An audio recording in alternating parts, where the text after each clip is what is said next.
I'm going to call our April 13th meeting to order at 6:30 PM. If you are able, please join me in the Pledge of Allegiance. Pledge Allegiance to the flag of the United States of America, and to the republic for which it stands, one nation, under God, indivisible, with liberty and justice for all. Okay, so getting started, were there any public comment submissions and department comment? Nothing there either? Okay. So we'll move forward with discussion and possible vote. First on the agenda is the request from the Friends on the Council on Aging for their community-wide yard sale permit and waiver request. So they had submitted a letter to the Groveland Select Board. The Friends of Groveland Council on Aging are planning a townwide yard sale on Saturday, May 2nd, 2026. The Friends respectfully request that the Groveland Select Board waive the $10 sale permit fee for those who participate in this event. This will be a springtime fundraiser for the Friends of Groveland Council on Aging.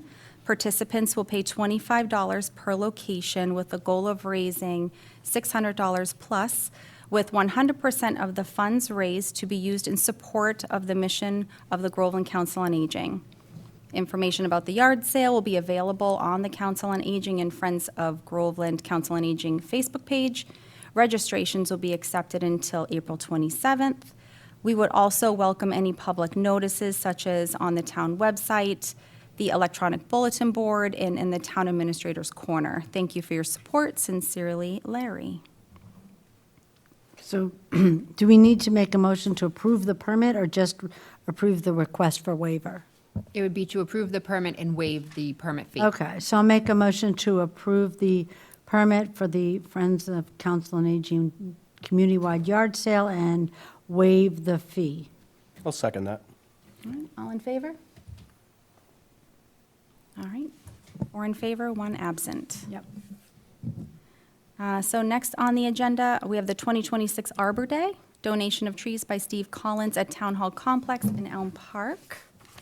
So do you want to speak on that? I'm going to put you on the spot because you're here. Just remember to turn on the microphone. So I've been thinking, every year I see the light department and the highway department working, they have to go over to the tree farm, find a tree, cut it down, cut it up, stand it up. The wind blows it over, they stand it back up again. So I was thinking this year maybe we could plant a couple of trees, and they'll be small, for a while. As, Yeah. they grow, it will be better. So I just thought we got to start somewhere, and it would save everybody a little bit of time and money, and I don't know, I just think it would be a nice touch, So I have been looking through species to get. I think down in Elm Park, we really got to keep it a little bit smaller. We don't want something, because it's already so crowded down there. The elm trees have kind of gotten away from us a little bit. And so I think planting a big tree down there will pose a problem. Mm-hmm. So probably keep it on the smaller side down there. We could probably get something that will fill out a little bit more of Town Hall, though. But again, we don't want to get something crazy that's going to be this massive tree that's a Right. maintenance nightmare or really expensive, Yeah. if there's ever any work that needs to be done on it. So, and I would buy the trees, and I would coordinate with Dig Safe, going out, marking out and stuff, and do the digging and the planting and all that stuff, of course. So, yeah, I guess I'm just looking for approval from you guys to do that on town-owned property. I just think it would be a nice thing, Yeah, I love that idea. So, Any questions from the board? No, I appreciate your donation. yeah, thank you. Agree. Thank you.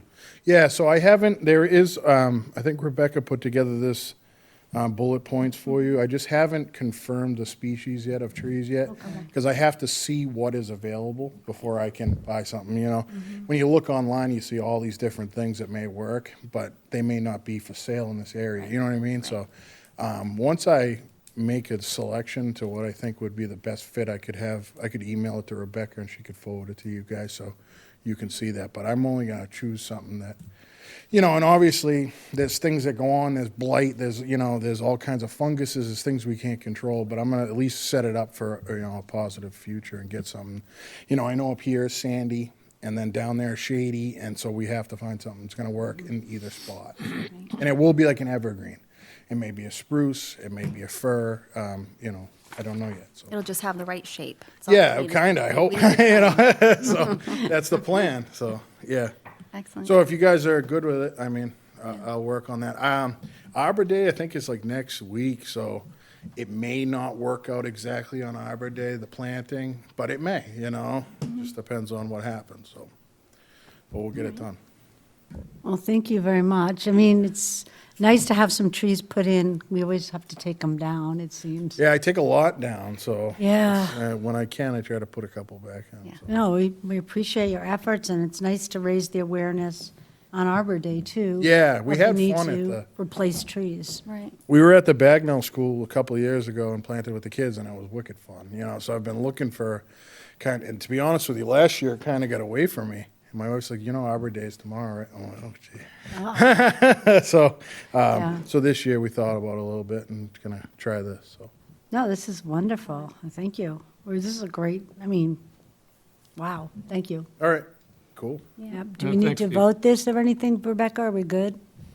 So I think as long as we're able to work with Steve and the highway department in terms of the exact location out here at Town Hall and at the park, especially given the irrigation that we have and some of the other factors, it should work well. So as long as the board wants to vote to approve, you know, contingent upon coordination with the highway department, I think that would be beneficial. Okay, so I'll make a motion to approve contingent on approval by the town administrator and highway, or what? I would say the highway superintendent. Highway superintendent, okay, there you go. I'll second that. All right, all in favor? 4 in favor, 1 absent. Thank you so much. Thank you. Appreciate it. Thank We you, guys. Appreciate that. So great. All right, next up, we have request from United Cricket, proposal to locate a storage shed at 150 Center Street. So, looks like you provided the application, picture of the shed, and the email going back to them. Correct. And the reason that we had put this back on the agenda is if you recall, originally they had come before the board to talk about their pitch and the fact that with the new setup, they wouldn't necessarily need the existing That's right. tent or structure that was there, which is not really a structure because it kind of got blown down. Yes. So this is kind of going a step backwards and adding an additional structure. But it is a much more robust structure than what they did have in former years, so hopefully we'll be able to withstand the elements. That being said, because it was different than what was originally discussed, I did not feel comfortable approving without bringing it back to the board. Right. Any questions or comments for Rebecca on the application? Well, it's not a permanent structure, they're just gonna put on a slab, so when all is said and done, if the cricket has to move on, this is not gonna be an issue for them? They're going to be able to take their shed with them? Correct. So that's why we also included the draft approval, which would be issued to them. That gives a little bit more information about the security, the porta potties as we had in the past, as well as adding something concerning the removal of the shed within a certain amount of time. So given by the town if if they were to violate the Oh, okay, yeah. permit, or if the town no longer wanted them to use the property. So adding something in there that would protect the town and requiring them to use it, remove it just like we did for the pitch. So make a motion to approve the proposal to locate the storage shed by the United Cricket League contingent on the signed agreement, right? They have to agree on the signed agreement, or did they already sign that? So the attached letter, I would suggest adding information relative to the removal of the structure and the pitch within 48 hours of notice provided by the town. Okay. But this would be their permit, the letter itself. Oh, okay, so it would be right on their permit. Exactly. Okay, so do you need that added, or? Just if the board agrees with them placing the structure, at least just placing the structure, I can move forward with approving. Okay, so make a motion to approve the structure down on Center Street for the United Cricket League shed. Is there a second? I'll second it for discussion purposes. Okay. I just have a question. All right, let's discuss. Just a question in terms of them adding the shed to that facility. If they put that there and there's an incident related to the shed, does our liability insurance cover that? Sorry, they're also required as part of our permitting process to carry their own insurance. So, yes, Okay. between their insurance and then our policy as well, we would be covered. Okay. That was my only question. Okay. All right, so everyone want to vote? Yep. Okay, all in favor? 4 in favor, 1 absent. Great. So next on the agenda, Salem Street Dam, a quarterly review. I'll let you take it away. So I'm going to share my screen and pull up the document so that those who are participating via television or remotely will be able to see what we're talking about. So as part of the goals that were established by the select board, the board had requested that we start providing quarterly updates in regards to the Johnson's Creek Dam, specifically the Salem Street Dam as we know it as. And so this is your first quarterly report. So this quarterly report is more of a general outline and background of the dam and its current condition. So I wanted to provide a little bit more context since this was the first memo in regards to the actual watershed itself, because that really does play a crucial role in understanding how these structures work. So I'm going to scroll down quickly for discussion purposes down to the image that was included that kind of gives you an overview of the dam and its proximity to the other structures and the watershed itself. So you'll see up at the top or at the bottom of the screen, Johnson's Pond Dam, which is actually owned by Haverhill. So that Johnson's Pond used to be the drinking water source for Haverhill. It has not been used by Haverhill, and if you all are aware, there is a structure that Haverhill owns that they've decommissioned all of their materials and equipment out of that building, but is still sitting on Johnson's Pond. So that pond is on Washington Street, and so we have some concerns in regards to the same situation that we're seeing over on Salem Street Dam, where it also serves as a road for traffic. So that does cause some concern when you're looking at the stability of the structure. And similar to Johnson's Creek Dam, Salem Street Dam, excuse me, I'll just call it Salem Street Dam, that too has a culvert and a dam function. So there's 2 different components there that we're working with. And then you'll see up next is Uptack Road, and that is the Uptack culvert that we had just replaced as part of a STRAP grant through the state, and that connects into Meadow Pond. So there is no dam, no holding of water. It is a flow of water through under the roadway into the Johnson's Creek Dam, which is the Salem Street Dam. And that's the dam that we've had issues with right there. And then that then leads us to the Mill Pond Dam, which is a privately owned dam and goes underneath the homeowner's driveway.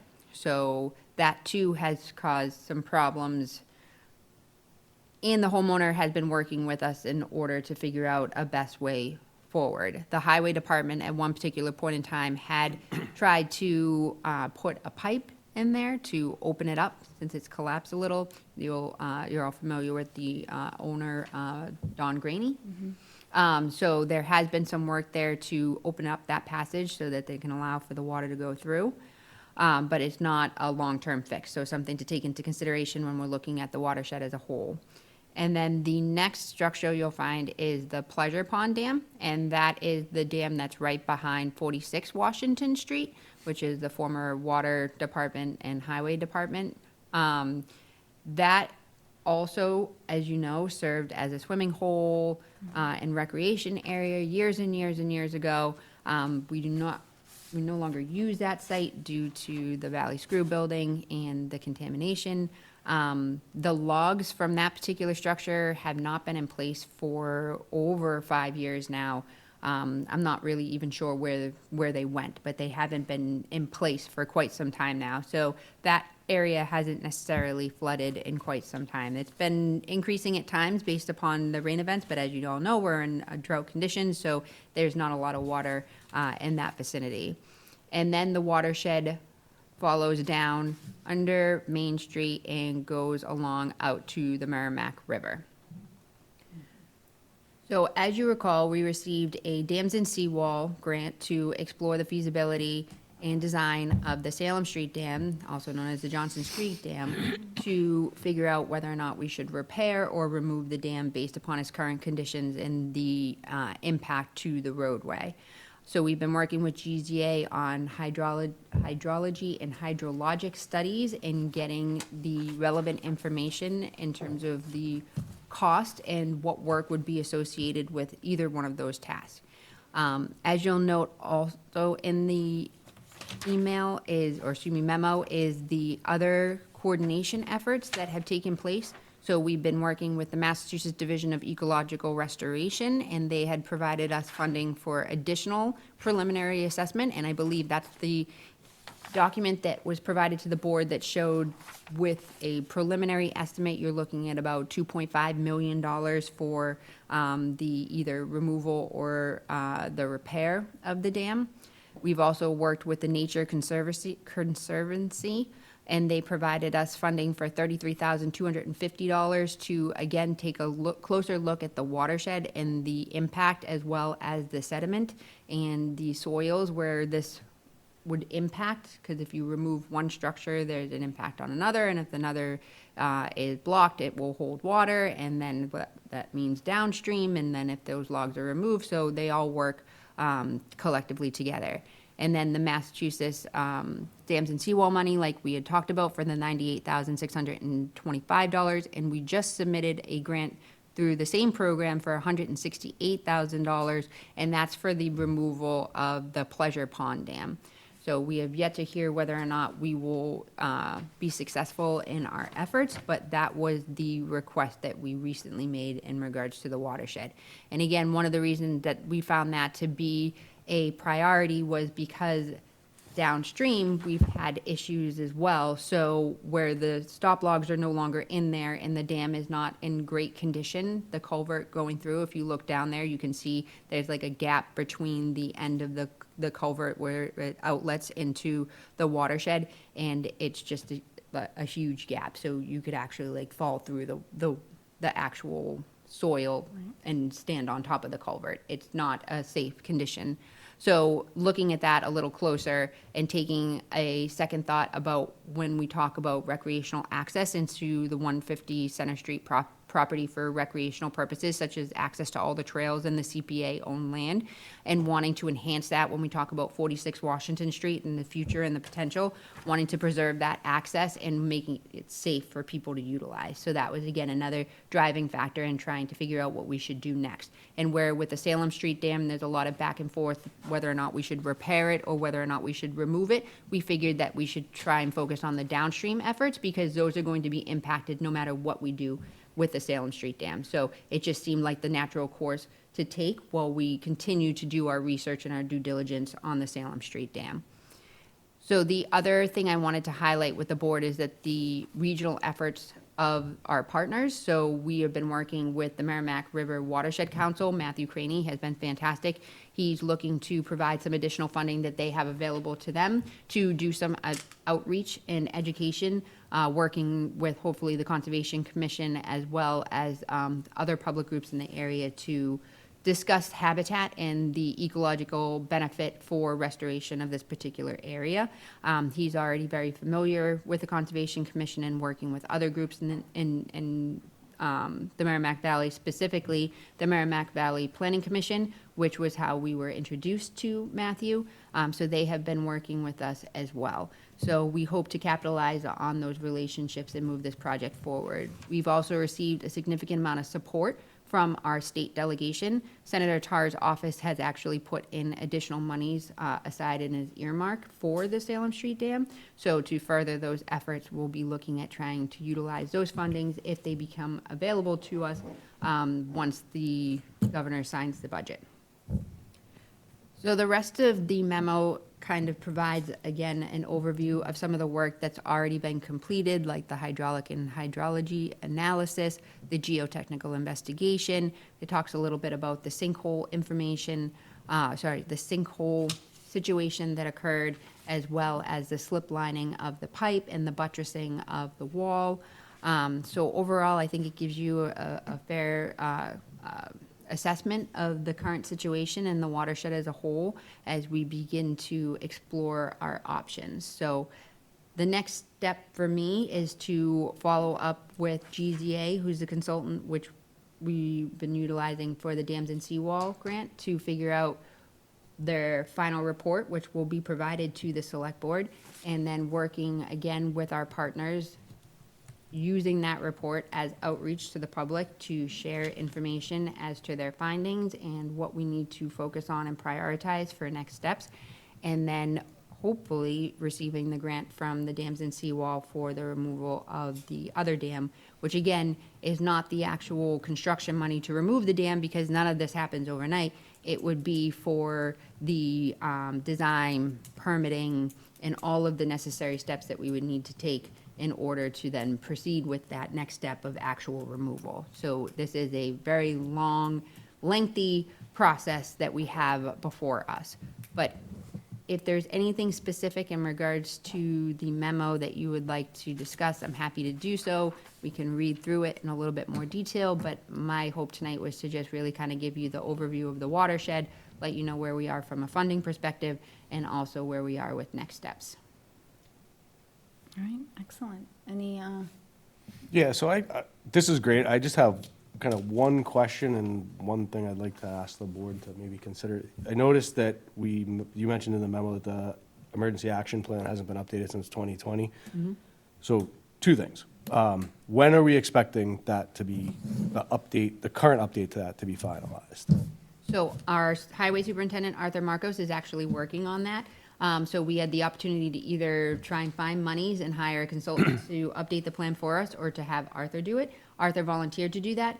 I thought it was great because the approach that Arthur wanted to take was a little bit more collaborative with our departments. If we were to use a consultant, all they would really do is update the current EAP, which we have on file, with all the updated information. Like, for example, it has Rennie Carroll listed as the highway superintendent. It has Sure. Kevin Pecos listed as the finance director. So there's just a lot of that updating that needs to be done. But he actually wants to hold meetings with all of the departments. So he wants to meet with the building commissioner and the light department and the water and sewer to figure out where all the infrastructure is and go through the plan and look again at some of the contractors, because with the EAP, it's, okay, the dam fails, who do we call? It's like a triage, like emergency, like all hands on deck, who's responsible for what? And so it's just having everybody back in a room and actually discussing that, I think will be a lot more beneficial than just updating those contact information. 100%. So he's currently in the process of doing that. I know we have a deadline with the Office of Dam and Safety, so I'm going to say that it should be completed in the next 2 months. Okay. And then what I was going to ask the board to consider is, I wonder if we should consider making that part of the things that we review on a regular basis, maybe just annually that we review that. Because there is a lot changing. If we're going to change things downstream, conditions changing. I think given the criticality, if the dam was to fail, we should be at least looking at that on an annual basis. It's supposed to be updated annually anyway. Right. So maybe, I don't know, in July or August every year, we could just review it with the highway superintendent and the town administrator, if the board wanted to add that to our calendar of things to review. I think that'd be great, and I do think he has a plan of presenting that to you once it's completed anyway, so to put that in the rotation is a really smart idea. Yeah. I don't know if we want to vote on that, or, Well, it says this report is the first quarterly update, so we're updating quarterly. no, that's the emergency action plan for the dam? No, the condition, maintenance, and ongoing evaluation of the Johnson Creek Dam. That's not the emergency action plan, though. Isn't that plan part of all this whole thing? Could we roll, I guess we could roll it into. I mean, we're getting a quarterly update, that's all I'm saying, is we're already getting this quarterly update. That's where this information is, right? Everything in one place. I'd rather have everything in one place. So we could than add, maybe split we it could into- add the emergency action plan to Sure. that once a Sure. year or something. 100%. That's fair. Yeah. I'll make sure to do that. okay. Any other questions? Ed, do you have questions? No, it all made sense, and that keeps us updated. I had just two thoughts. One is, getting back to what we call a culvert and what we call a dam. One of them's called a culvert, the one we fixed, right? And then the others are all still classified as actual dams? Because they hold water. Okay, So if but you the have a- one by Pleasure Pond, which is the first I've heard that name used, in Groveland, right? That dam has not been in operation for years, so would it be simple to have that reclassified as a culvert? Isn't that a culvert now? So it's acting as a culvert because there's no stop logs there. Yes. But it's not significantly deficient under the terminology of the Office of Dam and Safety. So therefore, there's no benefit of reclassification. Oh, okay. Unlike the Salem Street Dam, where it has been classified as significantly deficient, and therefore we're I required to do get you. annual inspections, et cetera. So we That's don't- not to say that we won't get there if we continue to leave it in the condition it is, because again, even just going out there and inspecting it with Arthur and looking at the hazard that it creates, like I said, from the soil separating from the Yeah. pipe, and there's trees down, it's not in great condition, it doesn't hold the same status, and therefore reclassification doesn't serve any benefit at this particular point in time. Right, so then, and you just tried, you got into that, the second area was a safety point of view. Like, I know from taking my walks down Washington and along Main, that the areas where there's a fence before you get to the town rail trail on the other side, and I mean, there's a big gap between the sidewalk and the fence and a straight drop. And I'm just, I don't know, maybe because everything happened to my kids that people said couldn't happen. You know, the weirdest little fluke things would happen that you think, how did that even happen? These are safety, like you mentioned, the safety of that collapsing structure there behind 46 Washington Street. And so could we like include somewhat of a safety update so we can keep track of what we're able to do to improve the safety around these waterways that are going down? Because I feel like over time, the sidewalks are slumping, the fences are failing, and then there's these pretty good-sized gaps. And I don't know what we can do about those. We can definitely take a closer look at, again, after Yeah. having the involvement of our partners and looking at this from a comprehensive, Yes. above look of the watershed Yeah. as a whole, I think it's really important. So I think looking at the safety measures that we could put in place that are more low-hanging fruit that we could address sooner rather than later would be a smart idea. Yeah, that would be great. I mean, honestly, I mean, are we expecting that, like, we'll have this gurgling stream all the time, or do we anticipate it will dry up towards the summer and then come back in the fall, winter? We don't know. It all depends on Mother Nature. Ah, here So we if there's go. a lot of rain, then there'll obviously be a stream of water. All the If there's time. not, then there'll be less water. But from an ecological standpoint, there's a lot of science and data to support the habitat that thrives in these environments. Okay. So I think when Matthew does come before the select board, it will be a really interesting conversation. Absolutely great. Okay, thank you. I found this the Johnson's Creek watershed map really interesting, and I can see that complexity. It's like, oh, we'll just fix that. Oh, no, there's 3 things downstream you have to worry about. And I never heard of Pleasure Pond before either. I grew up here. I had no idea that even existed. I will not visit it, though, because it doesn't sound like I need to go there. You're fine if you stay in the middle. Just Okay. Don't wander off on the sides. Good enough, good enough. So basically, at this point, the dam is stabilized, so now it's a funding game, right? Correct. And then as far as pursuing, I know they've talked about removing the dam or keeping it. That's based on the funding and all the work that GCA will look at, right? Correct. Okay. Because I know that could be an interesting topic. You know, I have Meadow Pond in my backyard, and I remember when the dam was gone, how low it got. It was interesting, so. But I also understand not having the dam, that I guess there's benefits to habitat and wildlife, so Correct. should be interesting. But thank you. This was a great report. The history was really helpful. All right. Moving along with more reports. We have a communications and community engagement report. This is our third one. Correct. So I took a little bit of a different approach, as we had talked about in our last meeting, and I believe it was Select Member Baker had called attention to the fact that it would be interesting to see these data points mapped out over time. So as you'll see in the memo, I started to try and put more of a comparison to our last report, and then we can kind of build on that as we move forward. So not much has changed, so to speak. Instagram still remains kind of something where if you follow it, you're participating. Facebook is where we're generating the most traffic, and it's where people are sharing the most information currently. We also saw a little dip in regards to our website. If you look at last month's data versus this month's data, which was interesting, but it was also interesting to see how people are utilizing the website data as opposed to how they were using it last time. So while we might not have had the total views might have dropped, the Facebook is what I meant by that. The views might have dropped. The way people are sharing the information and how many people it's reaching has been interesting.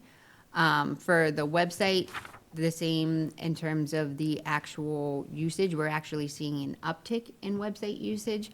We're seeing an uptick in the pages that are viewed, as well as the amount of views that we're getting from Google and direct traffic, as well as Facebook referrals. So it sounds like people are going on Facebook and getting the information and coming over to the website in addition to putting in your just Google search bar, the town of Groveland or a specific issue in Groveland. The actual pages visited the most is obviously the Pay Online, trash and recycling, employment opportunities, the department's page, just the general page, which is probably, it's a landing page, so people are trying to find something specifically, the inspectional services, treasurer, and council on aging. And then for town hall engagement, you'll notice that we had a few additional departments participate in this round. So we did receive information from the highway department, which we had not on our last report. The executive coordinator had updated her chart as well to be a little bit more informative of the calls that she's taking in, whether they're residents, non-residents, businesses, telemarketers, which we get a few of as well. The treasurer collector had also submitted this go-around in terms of the activity that they're seeing in their department. And I believe the rest are the same as last month, from the inspectional services, the Board of Health, Council on Aging, the town clerk, and that's it. Any questions or comments for the town administrator on this report? Kathy? No, Nothing? it's good. It's just, interesting. It's good to know that they're checking on the Facebook page. Maybe they find that easier, friendlier than the actual town website might be a little more intimidating. So you go there to see what you want to see or what's going on or what's happened, and then maybe they go the next step. But I noticed that, that a lot of us use it just to pay our bills, And that's good to know. Yep. That It's we pay our convenient, bills. easy, yeah, Steve? yeah. Yeah, this is great. I think the data is really useful just to understand how people are using different town resources. It's interesting, and I think you noted it in the memo. The website traffic seems to be very transactional. People aren't necessarily going there to look around. They're going to pay a bill or check in to probably find a phone number or something like that. It was also interesting, I thought, that in terms of the high engagement on Facebook posts, I think last month it was the work that they were doing on the power lines. This time it was the construction update, or the shade structures at the Pines. So it's interesting that folks are very engaged when there's some community impact to a particular thing. So they're just interesting observations. I think this data is great, though. Ed, any comments? No, just looking at inspectional services, permit value, January, 1,680,000. Is any of that the development off of Salem Street? Yes, And that would probably show up also in March. correct. So it's all permit values, so any, plumbing, construction, anything. Okay, that's all I got. All right, thank you. I'm also intrigued with the call volume and the interaction volume, because I think it shows, this is one person answering all these calls. It gives you an idea of the volume of what they do. So I think it just gives it a different perspective of everything that people at Town Hall have to juggle on top of their regular day-to-day. So this was really helpful. I appreciate it. Did you find anything enlightening from here? To make changes or? I think so, because it, again, while some of it's relatively the same, the way people are interacting with the information that we're sharing is super helpful for us, so that we can, like, to Steve's point, like, if they are more interested in those types of things that they can visually see, how can we promote those to also benefit some of the things that they might not be aware of, but should be aware of? Yep. And how can we capitalize on that audience and get the information out? Right. I did forget one thing I wanted yeah. to ask about, or just mention. I noticed, and I don't know if we're already doing this, but I was just curious. In the Highway Department activity summary, we saw, I think it was 23 online work order requests, and then 12 emails, 27 phone calls. When we respond to emails, do we put something in there saying, hey, you can also submit a request through this link, through that online portal? And also, is there something in the phone kind of message when someone calls that says, you can also go to the website and submit an online work order request? It just might be good to centralize that stuff, because I think they'd prefer them to come in through that work order request, right? So maybe we could implement those two things just to help, reduce the number of things that get handled outside of the work order portal. That's a great idea. We can definitely do that. Because, to your point, it is not. Yep, that might be good. Maybe just as part of an email signature and the phone message. 100%. Excellent. All right, thank you so much. Next up, we have the Select Board Policy and Code of Conduct. So this is review and discussion. Would this also be a vote to implement as well, too? So it's up to the board. So I know Okay. it was something that the board had discussed and wanted to get updated. Yes. I know that this is one of our last meetings before there'll be a reorganization of the board. Right. At the May 11th meeting. And I know right then you also have on your goals that you would like to review the policy. So Okay. I figured that with the current board as it currently exists, and where that was a policy of goal of the board as it's currently situated, it would be good to kind of wrap that up and close it up, so that if there are future adjustments, that would be the next step. Yes. But if the board would like to leave everything as is, it is your prerogative. Okay.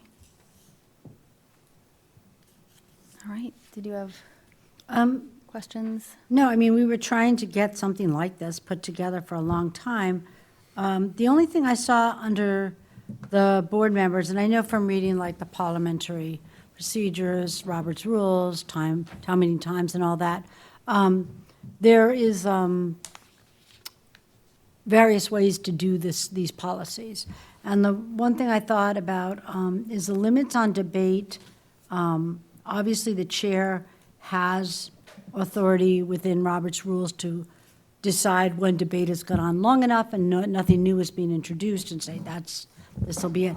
But I do think that I've seen it worded under the limits of debate, worded a little differently, that the way I've seen it worded is no member shall speak more than twice on the same motion on the same day until all other board members have had the opportunity to speak. That's how I've seen it done. So in other words, if you've had your 2 or 3 minutes or whatever, the other members get to have their 2 or 3 minutes. And then if there's something you wanted to add that's new, not the same thing again, then you could. And this would allow for that. And then just end it on, have all other members have had the opportunity to speak. I don't know what you want to say, how you say it. And then just start a new sentence that says debate shall be obviously lengthened, everything managed by the chair, because the chair is trying to keep the meeting running, and that's their job. That's one of their main functions, is to have that authority to say, okay, we've been on this for 25 minutes. I don't think there's anything new. what's the pleasure? Are we going to make a motion or table it? Is usually where we go, right? But I do think that members can speak more than once as long as the other members on the board have had their opportunities to weigh in. And then it'll be up to the chair to decide if enough discussion has occurred for a decision to be made, or to decide that you need more information, so you table it, you know? And I think Robert's Rules allows for this, so I'm thinking this is just lifted from another policy. Yeah, okay. I mean, the only other one that I was looking at, and I haven't read through it again, was to make it very easy for people to do public comment. Because I think the policy we have now is like you have to write it down, you're supposed to submit it so many hours in advance, right? And we're not doing that anyway. We're not following that, more or less. Sometimes, but not all the time. The chair will recognize somebody who doesn't submit a request prior. Right. So can we reword that at some point to be more reflective of what we're doing? So that if somebody wants to submit something in writing because they want it to become part of the record, is that what that would mean, right? So if they read from a statement and they hand it to you, it goes onto our minutes, right? Correct.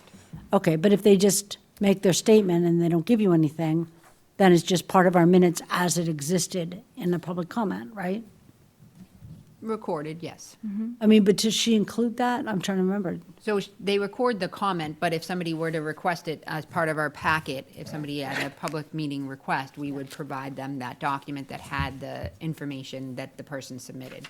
It wouldn't necessarily be read and spoken in the minutes. It would refer to the Okay. attachment.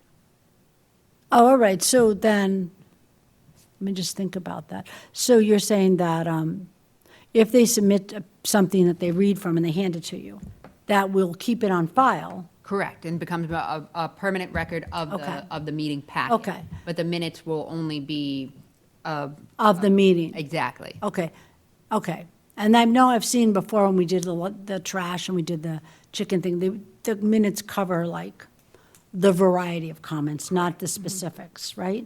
When they can get the name and the address of the individual, it is definitely documented. When it becomes a little bit more, Yeah, it's difficult, yeah. exactly. Okay, so we're not mandating that everybody writes it all down, that's all. So I'm just saying, I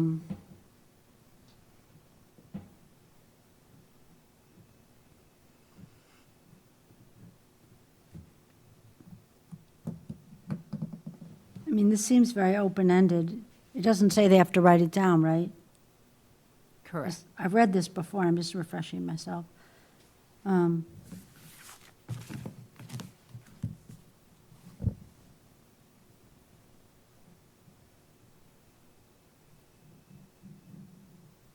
Oh, okay. I mean, this looks like, so we would replace our current policy with this. Correct.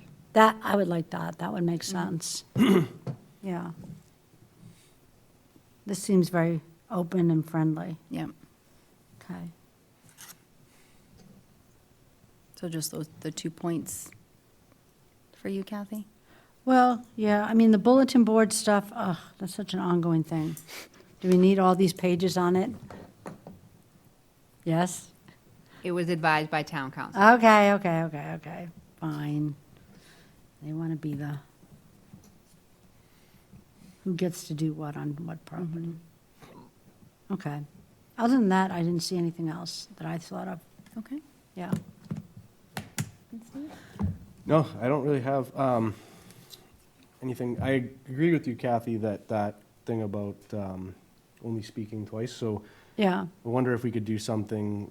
I was just thinking while you were talking through it, maybe, no member shall speak twice on the same motion on the same day, except with permission of the chair after all members who wish to speak have spoken. Oh, I like that. Yeah, we could do something like that. I think that Can we, do we need to write I can this? send you. Okay. Send it to her. Yeah, that was really, wait, did you include the debate? No, the debate would still be a separate sentence then? Yeah. We'll start that with debate, Yeah. yeah. Okay, but I liked your sentence. That was very good. Thank you. Excellent. No, right now. And Ed, did you have any comments? No, no, all set. Okay. All right, so do we want to adopt them before? Do we want to adopt them today? That's the With question. the amendment, With yes. the amendment, yeah. I don't see why not. Will this replace completely our policies so that if we have a policy that's not being used or it doesn't fit in with this, it's gone? Correct. Okay, yes, I'll make a motion to replace, these are select board policies, right? Correct. Okay, replace the select board policies with those that we reviewed tonight, including the sentence amendments on the limits of debate. I'll second it. All right, all in favor? 4 in favor, 1 absent. Okay. We did it. Yay. How many times we tabled this? Feel like it goes back years of tabling. I know, there was always something I know. urgent. Yeah. All right, so next topic of discussion is our town administrator evaluation. Okay. So Jason had written to me and wanted me to share with you. You'll see an Excel file here printed. He organized the format for everyone to look at, so you can see how the individuals gave their rating and gave their feedback. And he also provided a memo that he said was only 3 pages and would only take me 5 minutes to read. So, but basically, this is an overall summary of performance. So this is based on a roll-up of what he collected from this individual select board members' evaluations. So across all 5 reviews, Rebecca Oldham is consistently described as a highly effective, strategic, and transformative town administrator who has significantly improved the operations, financial stability, and organizational culture of Groveland. Most reviewers agree she has elevated Town Hall from a reactive, fragmented system into a coordinated, data-driven, and forward-thinking organization. So for key strengths, the first one is strong financial leadership and fiscal responsibility. A dominant theme is Rebecca's exceptional stewardship of taxpayer funds. She is praised for proactively managing budgets and controlling costs, avoiding tax overrides while maintaining service quality, securing major savings through initiatives like trash and recycling contract and regional 911 transition, implementing tools like OpenGov and digital budget systems to improve transparency. Her approach is not just about balancing budgets, but using financial strategy as a long-term governance tool to stabilize and strengthen the town. Number 2, strategic leadership and operational transformation. Rebecca is widely credited with shaping how the town operates, establishing standardized procedures and policies, aligning departments under a unified vision, introducing data-driven decision-making, improving efficiency across departments. Multiple reviews emphasize that she has modernized Town Hall, replacing inconsistent practices with structured, accountable systems. Number 3, collaboration and team-oriented culture. Reviewers consistently highlight her ability to work effectively with department heads, boards, and staff, foster a collaborative and respectful work environment, recruit and develop strong talent in key roles. Her leadership style is described as inclusive, professional, and empowering while still maintaining accountability. Number 4, communication and transparency. Rebecca is generally seen as open, accessible, and responsive, committed to keeping board, staff, and residents informed, transparent in decision-making processes. Her regular reports, open-door approach, and willingness to reconsider positions build trust and credibility within the community. Number 5 is regional and community engagement. She has strengthened Groveland's presence by building relationships with state, federal, and regional partners, securing funding and advancing major infrastructure projects, supporting community events and resident engagement. Her work has positioned the town more competitively and collaboratively in the region.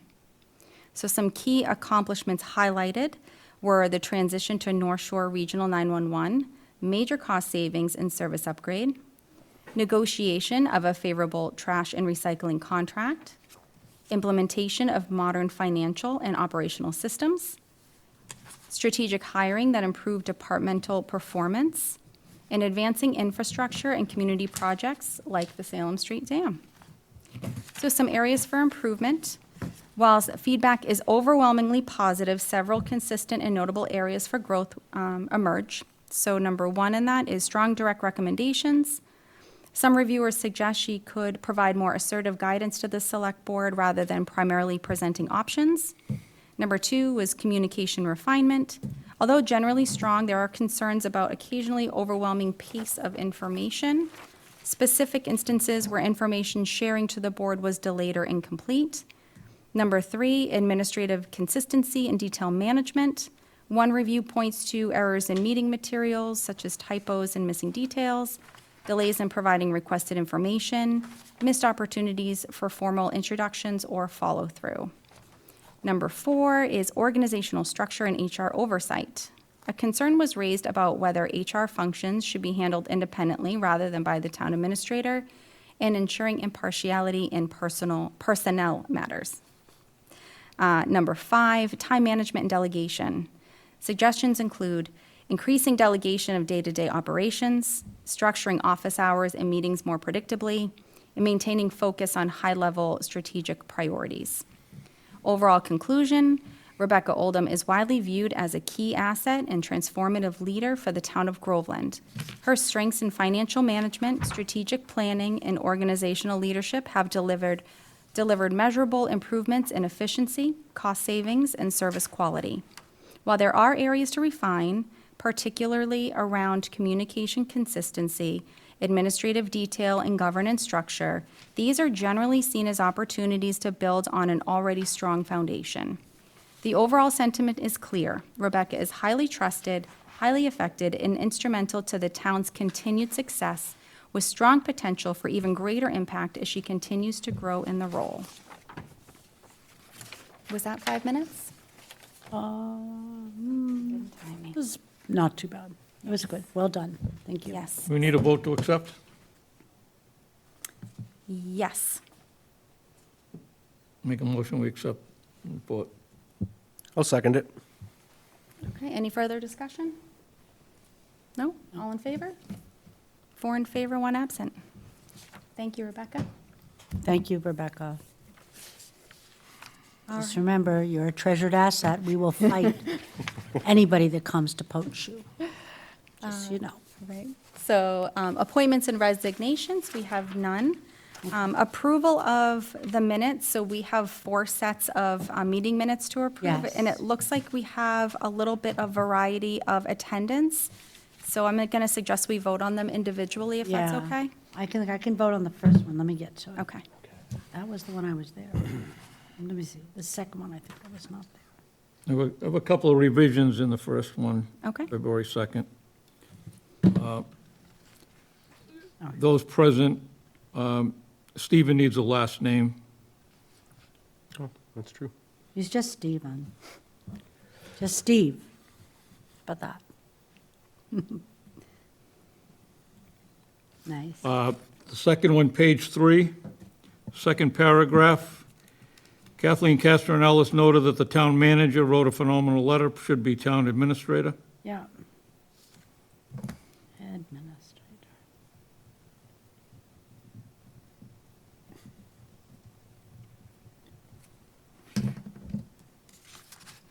Could we approve that with revisions? Sure.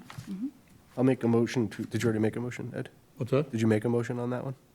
Not yet, but go right ahead. I'll make a motion to approve the February 2nd meeting minutes with the amendments. No, I'll second it. Okay.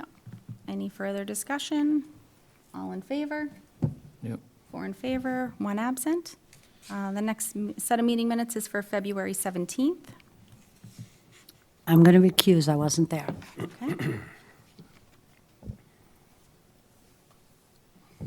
I'll make a motion to approve the meeting minutes from Tuesday, February 17th, 2026.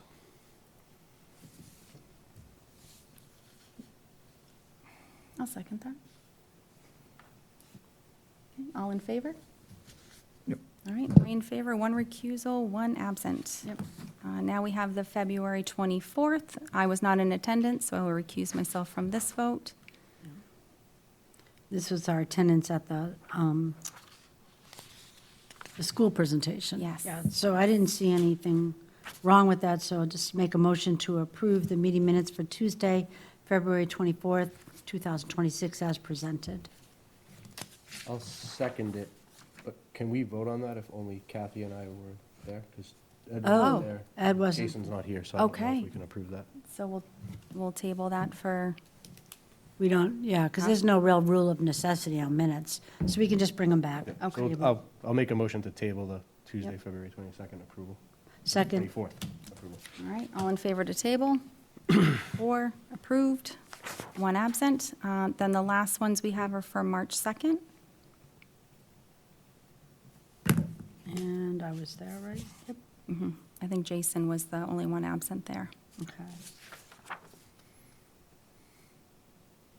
I'll make a motion to approve the meeting minutes from Monday, March 2nd. Second that. All right, all in favor? Yep. 4 in favor, 1 absent. All right, next on our agenda is older unfinished business, the committee board template. That's still in motion, right? Or it's, We're kicking that Called out. kicking that can down the road a little piece. So I don't think the Recreation Committee has met, correct? okay. And I think the town meeting study committee finalized theirs, but we haven't received them yet. Maybe we can just follow up on that. I know they were working. Right, well, see, yeah, we don't need to put them a template on them if they're going to dissolve, but But I don't think, recreation yeah, I don't is, think Recreation has met in a little bit. I believe you're correct on that. Yeah. Okay. And I do recall that the town moderator mentioned that he was looking for a new assignment. I know. So if the study committee is going to dissolve, I would definitely recommend that we not renew that as well. Yeah, I guess it's separate, but, we should give them the template ahead of time. yeah. Be ready. Okay, other items not reasonably anticipated, the time of posting? Nothing? All right, let's move on to town administrator's time. So I just have a few updates, nothing too lengthy. For the warrant, as you all saw in recent correspondence, it has been posted. So it's been made available on our town website here at Town Hall and print version, as well as the official posting locations at South Station and the Little Red Schoolhouse. You'll note on the front page of our website, we have tried to put as much information on there as possible so that people are able to see the capital improvement plan, the budget, which includes the line item budget, as well as the actual warrant information, and also any other relevant information in terms of our timeline and the process in which we got to posting the official warrant. The executive coordinator is currently working on the presentation that we will have for town meeting. It will be a similar format as to last year, so it will include all of the motions that are going to be presented at town meeting so that people can follow along up on the screen. And we will also have them available in print version so that people can have them physically on hand as well. We are also preparing supplemental materials for the town meeting. This will include the finance board's recommendation to town meeting.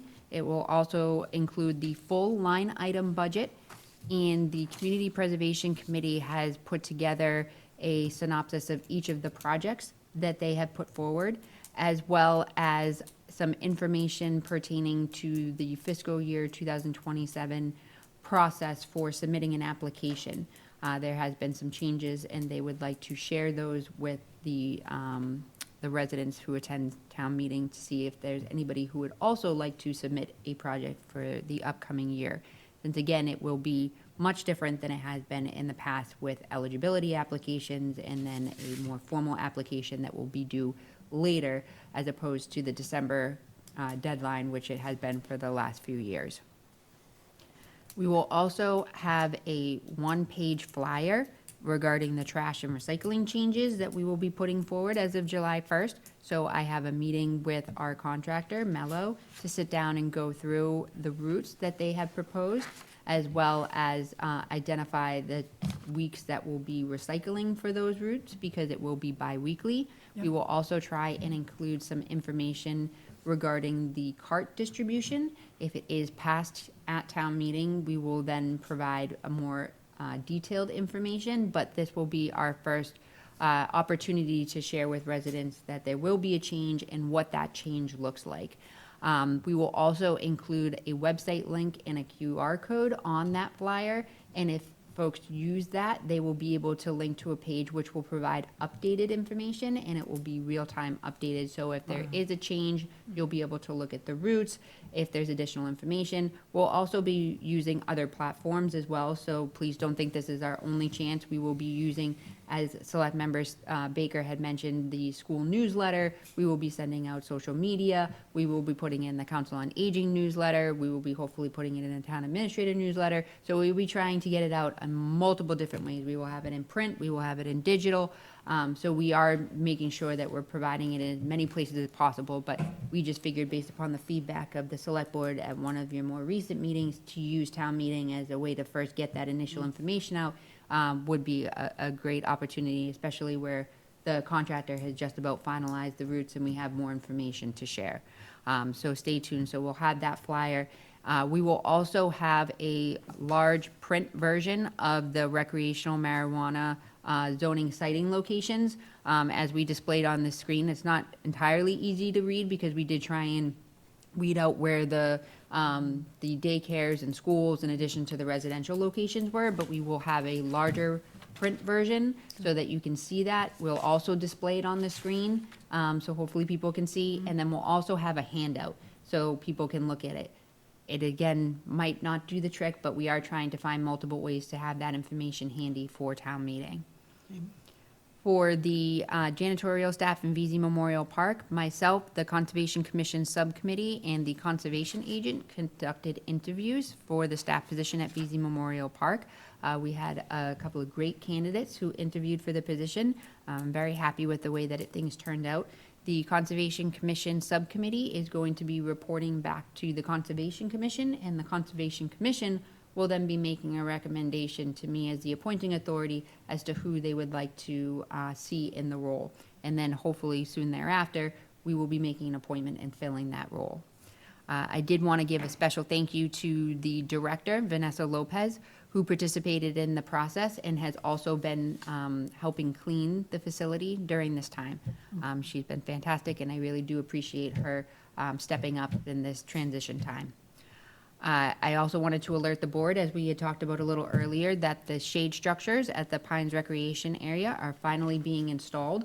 The one that is by the playground has been installed today, and we are looking at the other two structures at the dog park to be installed by the end of the week, weather permitting. In addition to other improvements at the Pines Recreation Area, you'll see that the skate park is being heavily utilized, which is great to see. We do have some remaining work that needs to be conducted at the site. If you look around, there's some dirt and some backfill that needs to be leveled out, and then we also need to loam and seed. So the highway department has prioritized that, and we will be looking to do that sooner rather than later so that we can make sure that we are positioning ourselves for prime grass growing season so that we can make sure that the site is stabilized. The highway department is also focusing on prioritizing the Salem Street Dam. As you recall, there are a couple of remaining items that had not yet been completed, and with the weather and the seasonal restriction, work had stopped after we had buttressed the area. Most notably is the guardrail. That is specifically what they're looking to go back on site and do.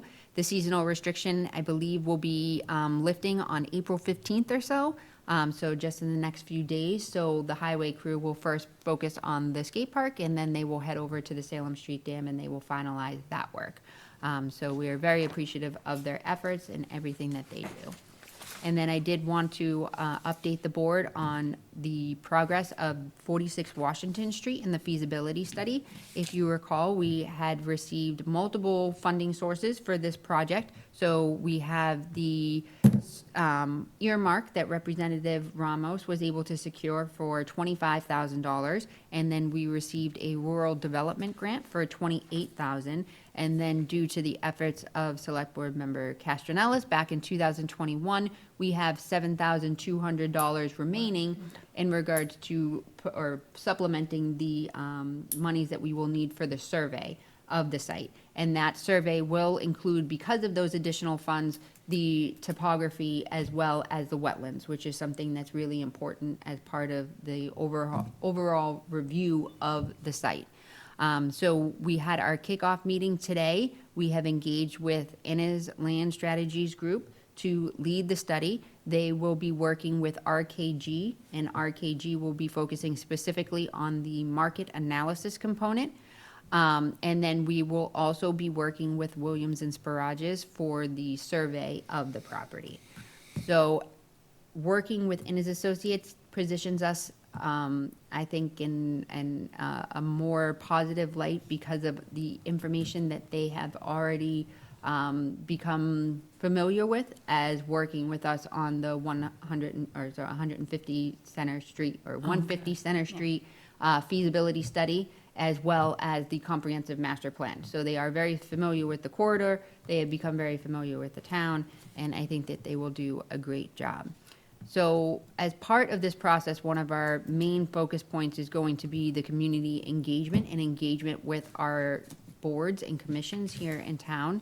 So we will be having our first meeting hopefully over the summer. I believe that our goal is to try and get on the July Conservation Commission meeting to discuss the existing conditions of the site. We will then have the survey available to us, and we can talk about the proximity of the wetlands as well as the proximity of the land out back at 150 Center and the trail and the stewardship of those trails, and to see how that all plays in with the property itself. We will then be meeting with the planning board, and we will look at the site potential and discuss a little bit more about what the planning board sees from a zoning and development perspective as to whether or not there has been any further conversations about the comprehensive master plan, the housing production plan, and as well as some of their work looking and focusing more on mixed-use development and economic development potential here in town. And then we will also be having a meeting with the select board where the consultant will provide a presentation of all of this information, and we'll have a lengthy discussion and feedback with the board as to your thoughts about how we move forward on this site. So in addition to those three main meetings, we will be also looking at a way to engage with the residents through either a story map or through a project website page. We did receive a lot of great feedback from the comprehensive master plan with the multiple levels of outreach that we did through the project website, specifically with the aerial imagery and being able to visually see the site, as well as ask survey questions that were pertinent to the discussion that we were having. And we can change those conversations based upon each milestone that we're at. So if we start with the Conservation Commission, we can reach out to residents about any of the environmental concerns or anything of that nature. Then we can then revise that to be a phase 2 and looking at the planning aspect. And then we can revise that again for the phase 3, which would be the overall review with the select board. So we can change the way that we're engaging with the residents through the multiple different phases that we have in this project to again make sure that we're reaching everyone. So for us, our next step is to complete the survey work with Williams and Sparages and to also collect all relevant property data. So if there's any former studies, I know that the Conservation Commission had put forward a request for environmental testing. If there's any additional reports or anything of that nature, just gathering all of that information, as well as feedback that we received from the comprehensive master plan and also studies that were done as part of 150 Center, that will all go into a file, and they'll start to review that information and start to assemble their report. So we're looking forward to that. We will keep you apprised of the development, and hopefully we will have a very productive spring and summer. For permits, meetings, and administrative actions, I just have some important upcoming dates, most notably the annual town meeting on April 27th. So we're going to continue to make those plugs as much as we possibly can until the day.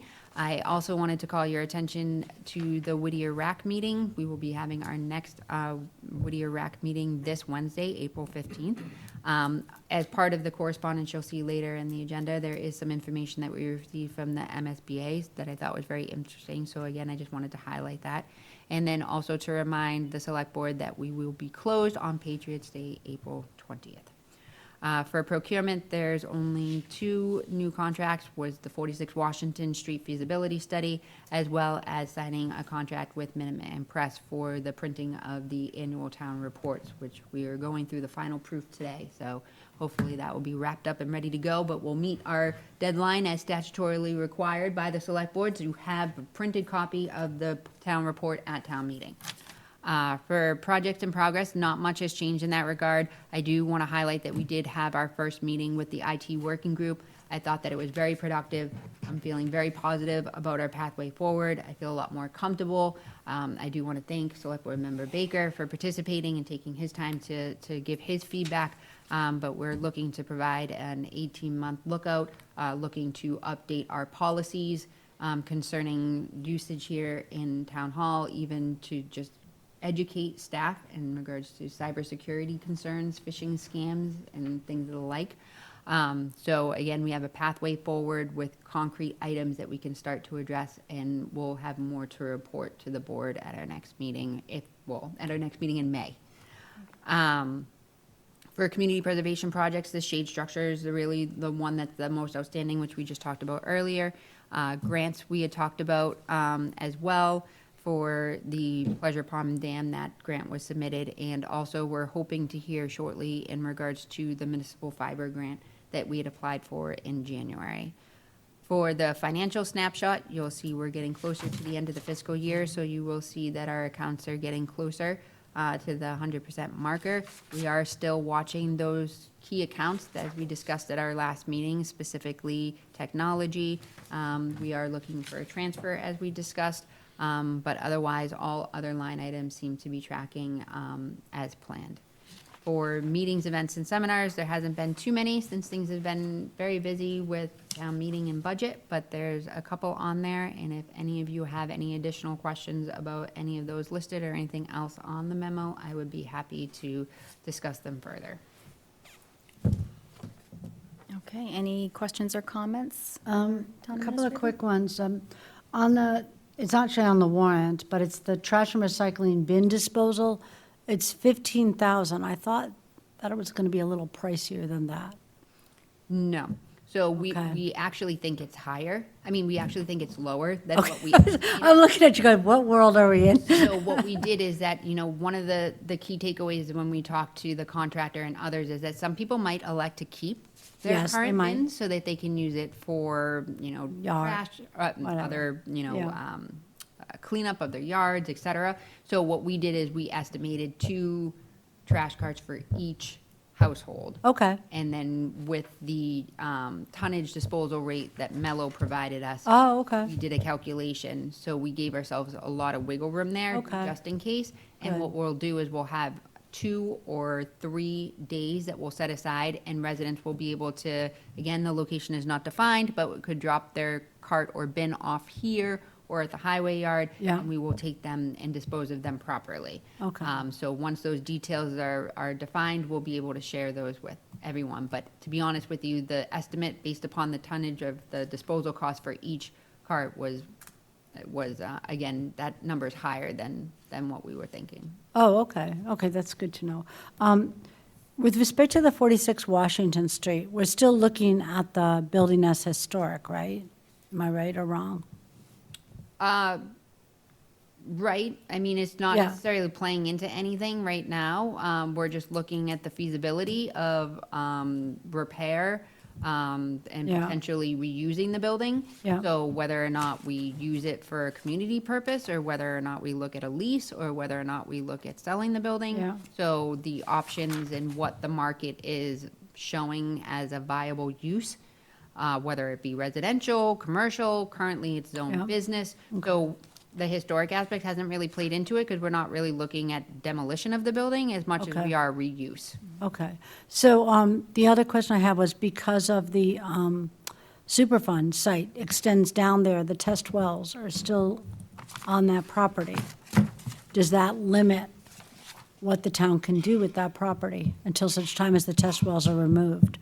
So we're taking a closer look at the activity use limitation that was placed on the property itself at the Valley Screw Yep. and whether or not those zones extend out into 46 Washington and whether or not that just means that extra steps need to be taken. So do we need to, if we did any soil work, would we need to contact a licensed soil evaluator before you did that to test the soils, or to review the soils, et cetera? But we don't anticipate it being problematic. Right, but there are, the test wells are there, right? Correct, but Yeah. they're not necessarily on the building in the property that we're discussing, they're right behind it. That's what I was wondering. Okay, so we haven't yet put the boundaries as to who would own that land where they are? The church? So there's a couple of different locations. I think a few of them are on the church property, and then I believe there's a few that are on our property. But if you look at a map of the actual site, the square where the building is Yeah. like one part of the parcel, and then there's a larger parcel that like comes in from the access road and like opens up in the back. And I believe majority of the wells are on that parcel, not the parcel with the building on it. Right, I would agree. And that pathway, though, goes all the way out to Center. Yep. So that's not part of the project scope for the, at least for the survey aspect, because it would have increased the cost substantially, because it's quite a large parcel and the connection point from the street all the way back. So we just focused on the actual area with the building on it. Right, but where the trails are back there, we're not maintaining those trails right now. They're just maintained by the kids believe that are that- riding their dirt bikes. I guess, you know, like, because there's one that goes all the way up to the side of the pond, and then there's the other one that goes straight back. I believe the Conservation Commission has been working with the Bagnell School in regards to trail maintenance, but I'm not sure it's actually continued on, as I know that they've hit some hiccups with trying to get the volunteers. But I know that there's trail markers that the Eagle Scouts and the Bagnell group had done at one point in time. Oh, behind that building there is?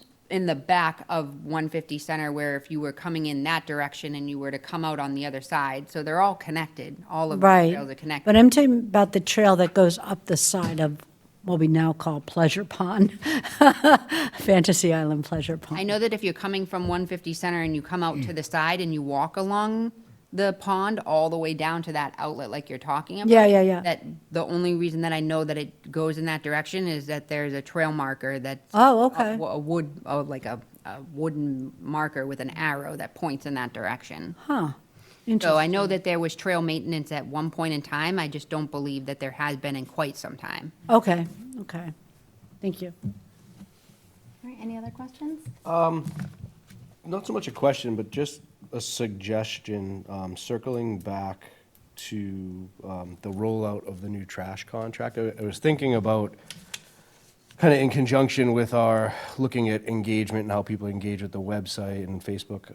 I wonder if, once we have all the details finalized, we might take a shot at recording like a 90-second, 2-minute video that we could post on our YouTube page, Facebook page, that talks about the changes, what residents can expect, and maybe, you know, who to contact if they run into an issue. I think it might be interesting to see how that's received by the community. I know that type of outreach tends to be pretty popular. We could even run it on the local access maybe a couple times a day or something, just to help get the information out.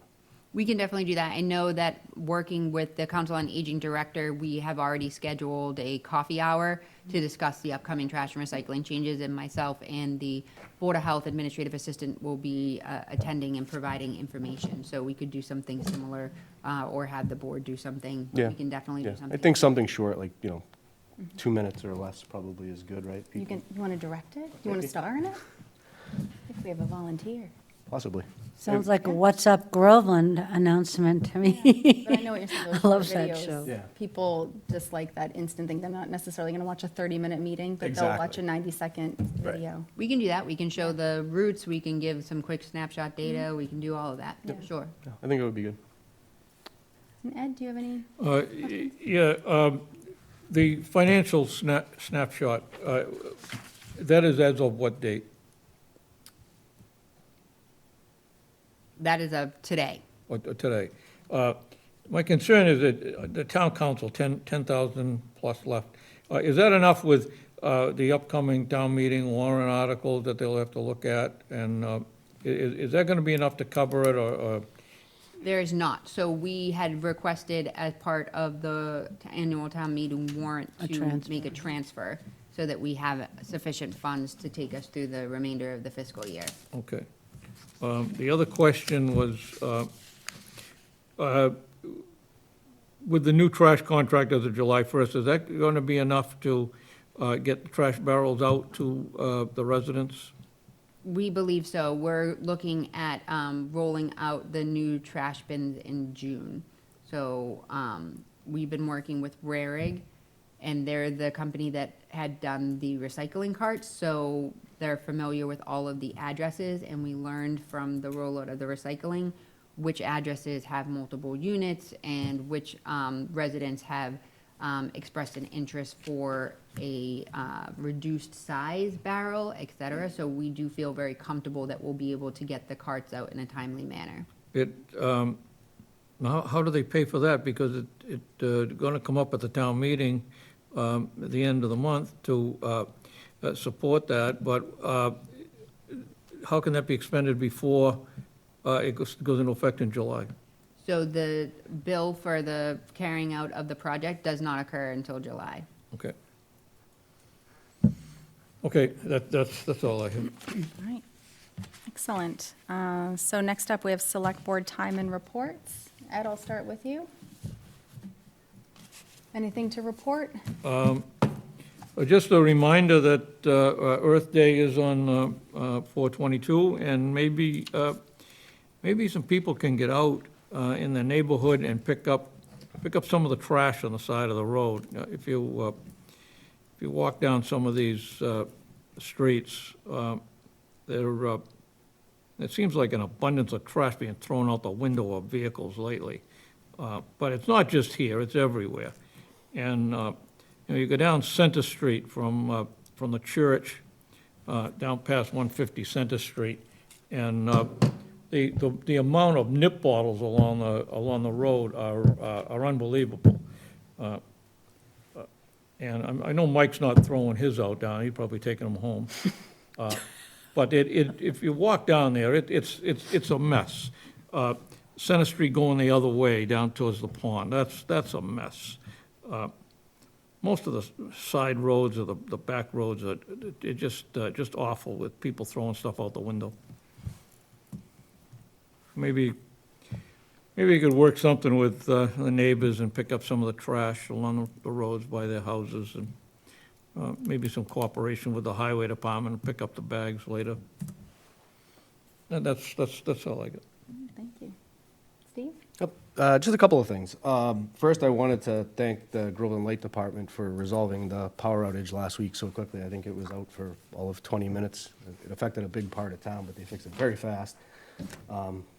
Also, this weekend, Groveland Baseball did their cleanup at Washington Park, and I want to thank all the volunteers. It was great. I mean, there was parents, kids, really a great effort by everybody involved.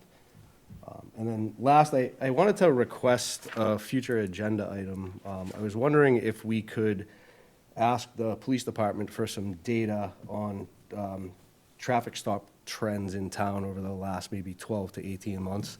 We've talked about the increase in traffic in town, speeding, things like that. I'd like to see if we're seeing, that in terms of traffic stops and things like that. So I don't know if they could provide the data or if maybe, they want to have someone come in, but I think we should look at that, just so we understand kind of what's trending, right? Maybe we can identify some problem areas, things like that. Yeah, that's a great idea. That's all I have. Kathy? Well,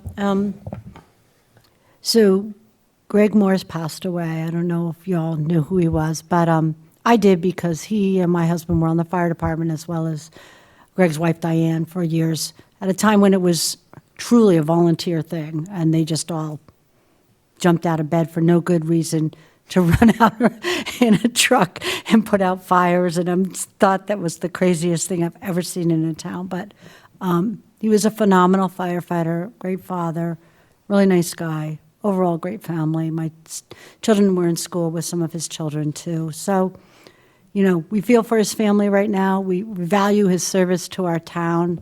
He retired around the same time that my husband did, and, again, these guys broke the ground here as far as the volunteer fire department. They did it all, and did it well. So he will be missed, and thoughts and prayers with his family. Thank you. And I don't have anything to add because I was going to talk about Earth Day because I agree Salem Street needs to be cleaned up. So I think April 22nd is supposed to be a beautiful day. That's what we ordered. So people can go outside and clean up the streets. So lastly, we have correspondence. There were 4 items in here. Department of Public Utilities, Department of Telecommunications and Cable, notice of public hearing and request for comment.